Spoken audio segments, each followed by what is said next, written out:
ಈಗ ಮನವೊಲಿಸ್ತಾ ಇದ್ದೀರಿ ಅಧ್ಯಕ್ಷರೇ. ಮೂಡಾದು ಒಂದ್ಸರಿ ತಗೊಂಬಿಡಿ. ಮೂಡಾದು ಒಂದು 10 ನಿಮಿಷ ಟೈಮ್ ಕೊಡಿ.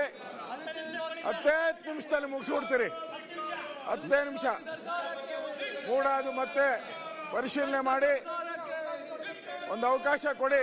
ಈಗ ಜನರ ಪರವಾಗಿ, ನಿಮ್ಮ ಊರಿನ ಪರವಾಗಿ ಅಥವಾ ಸಮಸ್ಯೆಗಳ ಪರವಾಗಿ ಏನೋ ಚರ್ಚೆ ಮಾಡದೇ ಇದ್ರೆ ನಿಮಗೆ ಚರ್ಚೆ ಅವಕಾಶ ಕೊಡುವ.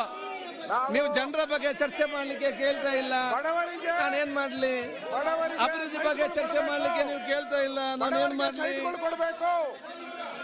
ಈ ಮಳೆಗಾಲದಲ್ಲಿ ಬಹಳಷ್ಟು ಸಮಸ್ಯೆಗಳು ನಡೀತಾ ಇದೆ. ಅದರ ಬಗ್ಗೆ ನೀವು ಚರ್ಚೆಗೆ ಅವಕಾಶ ಇಲ್ಲ. ನಾನೇನ್ ಮಾಡ್ಲಿ? ನನಗೆ ನಿಯಮದಲ್ಲಿ ಅವಕಾಶ ಇಲ್ಲದನ್ನು ಕೇಳಿದ್ರೆ ನಾನು ಕೊಡ್ಲಿಕ್ಕೆ ಹೇಗೆ ಸಾಧ್ಯ? ನನಗೆ ನಿಯಮದಲ್ಲಿ ಅವಕಾಶ ಇಲ್ಲ. ನಿಮ್ಮ ಮೇಲೆ ಸಹಾನುಭೂತಿ ಎಲ್ಲ ಕೂಡ ಇದೆ. ಕೆಟ್ಟ ಸಂಪ್ರದಾಯ ಈ ಒಂದು ಅಸೆಂಬ್ಲಿ ತರಲಿಕ್ಕೆ ನಾನು ತಯಾರಿಲ್ಲ. ಕೆಟ್ಟ ಸಂಪ್ರದಾಯ ನಮಗೆ ತರಲಿಕ್ಕೆ ಆಗುದಿಲ್ಲ. ಭವಿಷ್ಯದಲ್ಲಿ ಈ ಒಂದು ವಿಧಾನಸಭೆಯಲ್ಲಿ ನಿಯಮಕ್ಕೆ ವಿರುದ್ಧವಾಗಿ ಚರ್ಚೆಗೆ ತಕ್ಕೊಂಡಿದ್ದಾರೆ ಅಂತ ಹೇಳಿರುವಂತಹ ಕೆಟ್ಟ ಸಂಪ್ರದಾಯವನ್ನು ನನ್ನಿಂದ ಮಾಡಲಿಕ್ಕೆ ತಾವು ಪ್ರಯತ್ನ ಮಾಡಬಾರದು.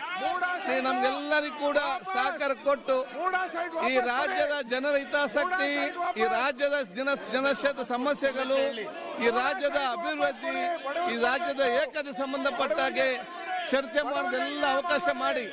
ಅದಕ್ಕೆ ನಾನು ಇನ್ನು ಫುಲ್ ಟೈಮ್ ಚರ್ಚೆ ಮಾಡಲಿಕ್ಕೆ ನಾನು ಅವಕಾಶ ಕೊಡ್ತೇನೆ. ಕೆಟ್ಟ ಸಂಪ್ರದಾಯ ಮಾಡಲಿಕ್ಕೆ ನನ್ನಿಂದ ನೀವು ಆಗಬಾರ್ದು ಅಂತ ನಾನು ಹೇಳಲಿಕ್ಕೆ ನಾನು ಇವತ್ತು ಬಯಸಿ ನಿಮ್ಮೆಲ್ಲರ ಸಹಕಾರ ನಾನು ಕೇಳ್ತಾ ಇವತ್ತು ಇದ್ದೇನೆ. ದಲಿತರ ಜಮೀನನ್ನ ಲೂಟಿ ಮಾಡಿದ್ದೀರಾ, ದಲಿತರ ಜಮೀನನ್ನ ಲೂಟಿ ಮಾಡಿದ್ದೀರಾ. ಎಲ್ಲ ಮೈಕಾಗಿ ಕಿವಿಗೆ ಮೈಕಾಗಿ ಆಗ ಮಾತ್ರ ನಾನು ಕೇಳ್ತಿಲ್ಲ. ನೀವು ಬೊಬ್ಬೆ ಕೇಳ್ತಾ ಇದ್ದೀವಿ. ನಿಮಗೆ ದಲಿತರ ಜಮೀನನ್ನ ಲೂಟಿ ಮಾಡಿದ್ದೀರಾ. ಈಗ ಪ್ರಶ್ನೋತ್ತರ ಬಿಲ್ ಬರ್ಲಿಕ್ಕಿದ್ದು ದಯವಿಟ್ಟು ಬೇಡ ಅಧ್ಯಕ್ಷರೇ. ಬಸವರಾಜ್ ನೀಲಪ್ಪ ಶಿವಣ್ಣವರ್, ಅನ್ಯಾಯ. ಮಧು ಬಂಗಾರಪ್ಪ ಅವರ ಪರವಾಗಿ ಯಾರು ಕೊಡ್ತಾರೆ?